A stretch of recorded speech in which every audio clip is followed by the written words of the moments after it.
Custo de vida, emprego e desemprego, cesta básica, tarifas públicas, salário mínimo. Agora, na Brasil Atual, a análise do DIEESE. E nós vamos conversar agora com o diretor técnico do DIEESE, Fausto Augusto Júnior. Bom dia, Fausto. Bom dia, Glauco. Bom dia a todos.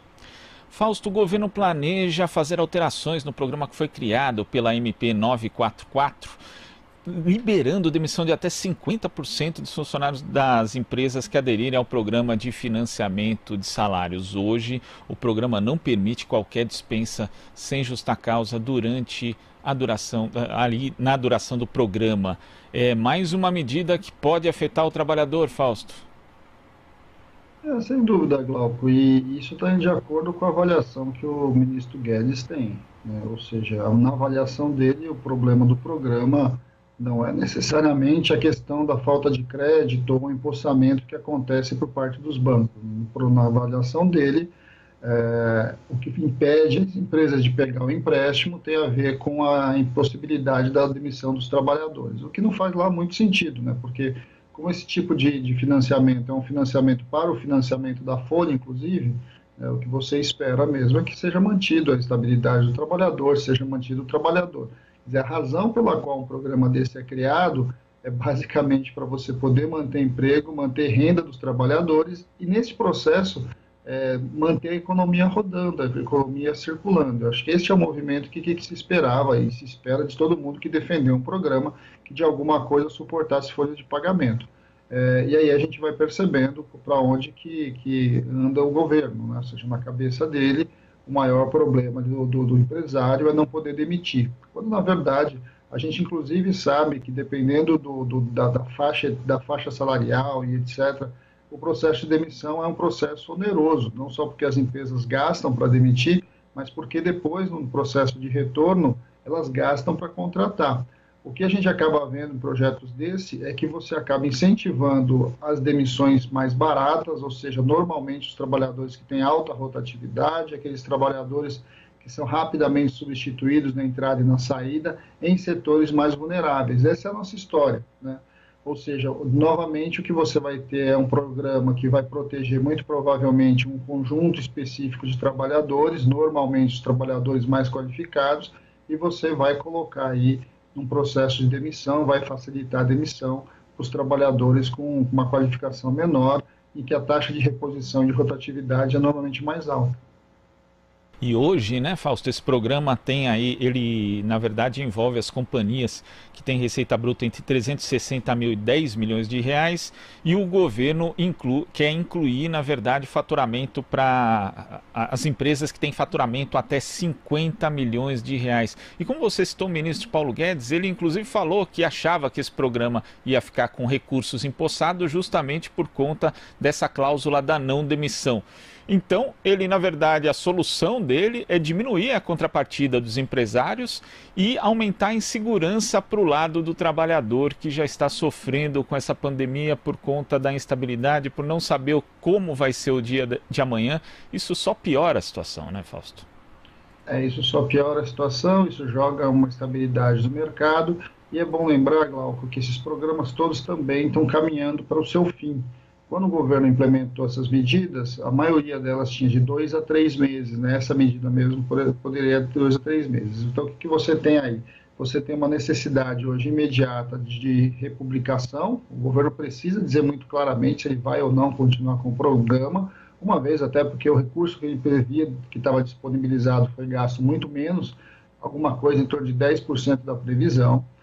Na outra ponta, você já tem um conjunto de empresas hoje que está chegando no limite da suspensão do contrato de trabalho, que também era de 2 meses, da MP 936, e a redução de salário é 3 meses. Então, assim, nós temos hoje agora, chegando no auge da pandemia, vamos lembrar que ontem o Brasil bateu o recorde de número de mortes, nós passamos de 30 mil mortes no país, a curva viral é uma curva ascendente, e o que a gente está assistindo é que o governo simplesmente vai começar um processo de retirada dos benefícios ou retirada das medidas de auxílio à população. Eu acho que nós estamos, inclusive, nesse momento, Glauco, é preciso rever os programas. Por exemplo, esse programa não deu certo, claramente, se só 10% fosse utilizado do recurso, não deu certo.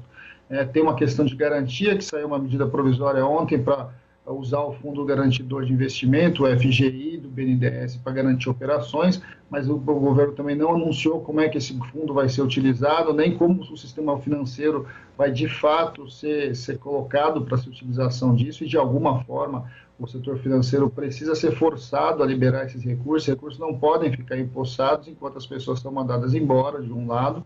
De outro lado, o governo precisa deixar muito claro o que vai fazer, porque nós estamos caminhando para o topo da curva, nós estamos caminhando para o final de todas as medidas, seja essa medida de financiamento da folha de pagamento, a medida de redução de jornada, a medida de suspensão do contrato, todos ali estão no linear de acabar, incluindo o abono emergencial, que a última parcela entra agora nesse mês. Então, quando a gente olha para esse cenário, a gente olha que julho vai ser um mês muito difícil, porque a gente vai estar no auge da pandemia e com todos os programas de apoio minimamente sendo desestruturados. Então, neste momento, é fundamental que, primeiro, o governo indique claramente para a sociedade a continuidade dos programas.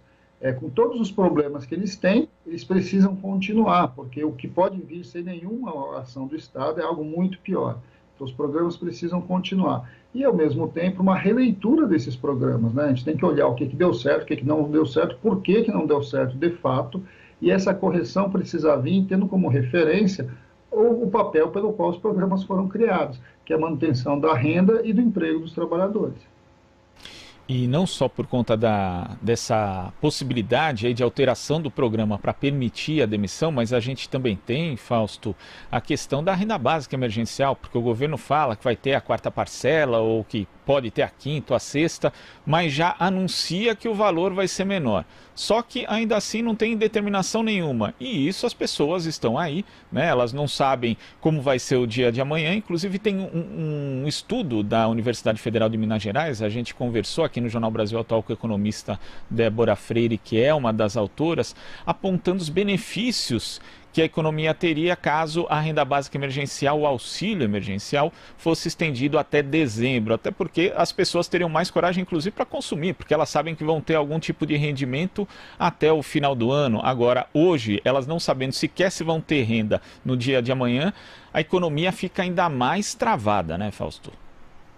Não há dúvida. A implementação da renda básica já é uma defesa antiga nossa e de diversos setores, do movimento sindical, do movimento social. A renda básica, ela garante um colchão, Glauco. E esse colchão, ele dá tranquilidade para as famílias poderem consumir e das famílias poderem viver e tocar a sua vida. Nós não estamos falando também de um valor exorbitante, nós estamos falando de R$600. R$600 é um pouco mais do que metade do salário mínimo.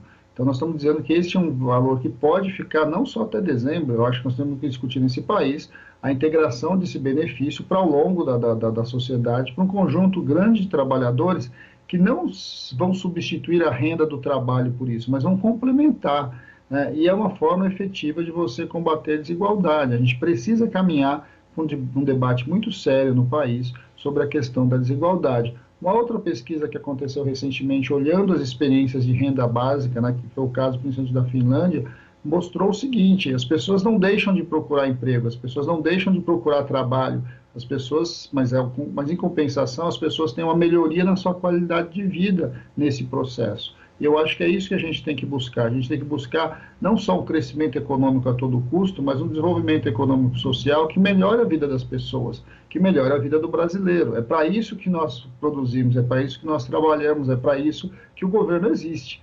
Ou seja, a tese é que tudo que a gente constrói, tudo que a gente paga de imposto, tudo que a gente coloca à disposição para a sociedade, é que a gente tenha um conjunto algo melhor do que nós teríamos individualmente. Então, essa aposta é uma aposta que a sociedade brasileira pode fazer, pode e deve.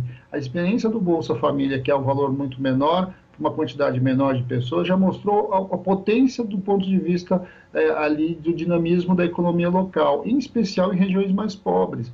Então, a gente sabe que quando você coloca dinheiro na base, a economia toda gira. E a economia gira, muitas vezes, na maioria das vezes, inclusive com produtos produzidos no Brasil. Porque esse produto, o sujeito que compra, ele gasta esse dinheiro em coisas muito básicas, é alimento, é vestuário. Ou seja, isso é algo que funciona, né? Colocar recursos na mão das pessoas mais pobres faz a economia como um todo girar e o desenvolvimento acontecer e, consequentemente, o crescimento econômico. Tá certo, Fausto. Muito obrigado pela sua participação aqui no Jornal Brasil Atual e até amanhã. Até amanhã, hein, Glauco. Bom dia. Bom dia. Conversamos aqui com o diretor técnico do Diese, Fausto Augusto Júnior.